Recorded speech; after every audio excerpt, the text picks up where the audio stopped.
Petrol এবং অকটেনের ক্ষেত্রে আমি আপনাদেরকে বলি যে আপনি যেটা জানতে চেয়েছেন, আমাদের আসলে আমি হিসাব করে দেখেছি যে আমাদের পর্যাপ্ত মজুদ আছে, পর্যাপ্ত মজুদ আছে, কোনো সংকট।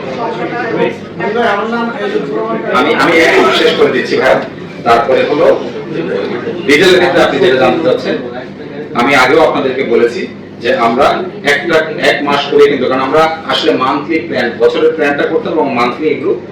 বাংলাদেশের একমাত্র স্মার্ট সিটি বসুন্ধরা এখন আরো নিরাপদ, আধুনিকতায় আরো এক ধাপ এগিয়ে আনার কাজ করতাম। তো এখনো আমরা তাই করছি এবং কোনো সংকট ডিজেলের ক্ষেত্রেও নেই। এপ্রিল মাসটা আমরা পুরোপুরি নিরাপদ আছি।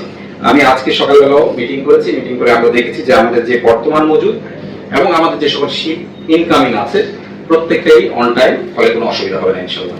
আমরা গত বছর যা সরবরাহ করছি এবছরও তাই সরবরাহ করছি। এখন পেট্রোল পাম্প মাঝে মাঝে বন্ধ থাকছে, এটা আমিও দেখছি, কিন্তু এটা আসলে আপনারা জানেন যে মানুষের মধ্যে প্যানিক বাইংটা এখনো বন্ধ হয়নি, যে কারণে পেট্রোল পাম্পগুলোর সাপ্লাই চেইনটাতে ইন্টারাপশন হচ্ছে আমাদের কাছে। তারপরে হচ্ছে মজুদের টেন্ডেন্সি, যেটা আমি প্রথমে আপনাদের সাথে মজুদের এটা শেয়ার করলাম। ফলে এইটা থেকে বেরিয়ে আসলে আমাদের স্বাভাবিক সরবরাহে কোনো সংকট নেই।